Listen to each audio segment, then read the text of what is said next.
Yeah, I think Gonzalo's out again for the weekend. He's now back on the pitch jogging. Uh, Leonardo trained today for like 20 minutes, so we're nursing him back. I'd say he's still 50-50 for the weekend. Victor Joe's okay. Amma Mabika's out probably for definitely for the next two games.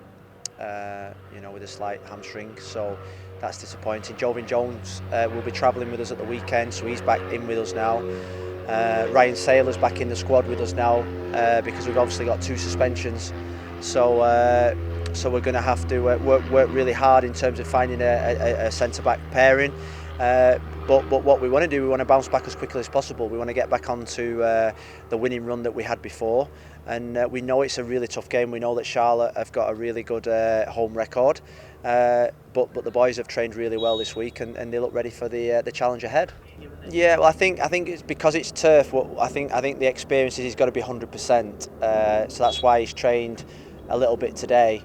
And we're going to have to probably decide tomorrow whether to risk him on turf. It'll be a conversation between me, the physios, and Leo. We've got a lot of games coming up. We don't want to miss him for more than just this one game. So we're going to probably take the long-term view on him. But we also know how important he is to the style of play that we want to play and how important he is to the goals that we want to score in this team. So that decision will be made tomorrow before we travel, probably. Yeah. That's why we've signed in Indiana Vassilev, which is someone that we've been chasing for a long time. We've just been trying to piece the right jigsaw together, the right deal together for Aston Villa, for Indy, and he gives us real good depth now in for Indy it's probably 3 or 4 different positions, so he's really popular. I think when he came in this morning you saw the popularity, the whole building was excited to see him, so he's going to be available for the weekend. And I expect him to see him on the pitch at some stage. Now, obviously, he needs to play football. The boy, he knows what we think of him here. He knows that he's coming to the final year of his contract, and playing first team football is the most important thing for him. Playing under 23 football at his age with his quality is probably not ideal. So he knows what we think of him. He's got an American passport, which makes him really attractive in this league, and we know his quality.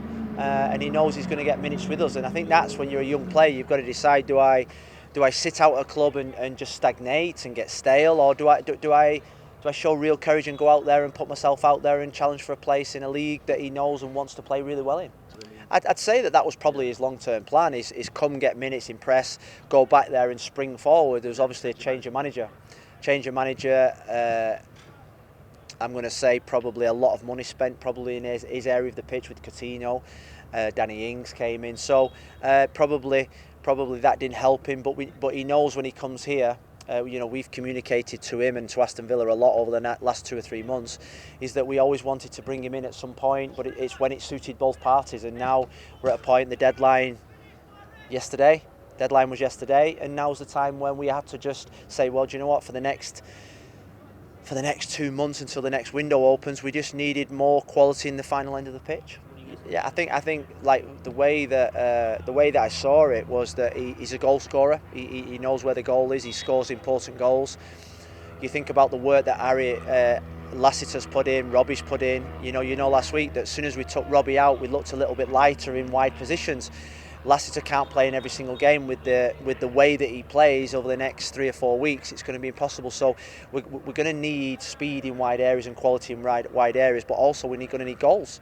And what that allows us to do, it allows us to play maybe Robbie up front or Ariel up front, and knowing full well that we've got Emerson, we've got Indy to come in and provide real depth. Yeah, I think it's going to be a great atmosphere. I think they've been getting some brilliant crowds. We played against them in pre-season when they were at a totally different phase and totally different feeling than what they are now. They've got real confidence. I know their away form hasn't been great, but their home form is quite formidable, and they're building up some momentum at home. So we know it's going to be a tough game. You look at the standings in the league. There's probably 8 teams within 1 point maybe, and so a win like Cincinnati have got a couple of wins and they're up into the playoff positions. A couple of defeats and you're down near the bottom. So we know where a win will take us. A win will take us to where we want to be, and that's the challenge. Yeah, I think they're equal to us. I think we want to win the US Open Cup. we'll be playing strong teams in both. It's very difficult to rotate when you haven't got that many players to rotate in certain positions. So we've got 6 games. It's 6 games. You've got 3 game weeks before the international window. We're going to have to use all the depth that we've got. We're going to have to use every single player. That's why we're getting the players back fit. Victor Yajoa, Mo Adams, Bryce Duke, Indiana. So we've got quite good options in the midfield area and the front line. Gonzalo hopefully will be back, maybe for the Philadelphia game. So we're getting players back at the time when we need players, and which will help the performance. Yeah, I think the first game I thought he was outstanding in the 6th position. I thought he found it difficult in the second game because we didn't probably get enough service to him.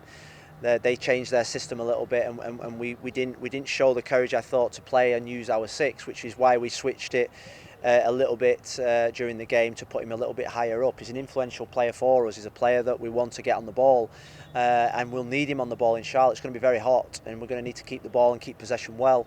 And he's a really important player for us. Him and Gregory, we want them to get a real understanding, and we hope this weekend he'll continue his form.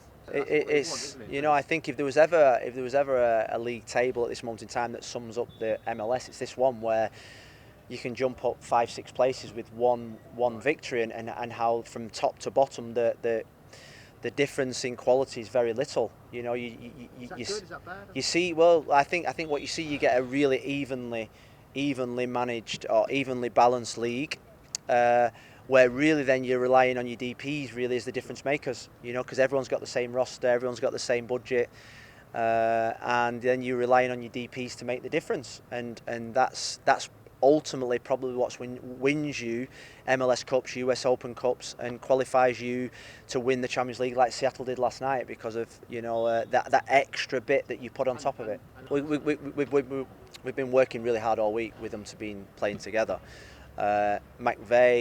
McVeigh's been outstanding all season, and I see no reason why putting him back into his best position, even though I think he's been really good at fullback.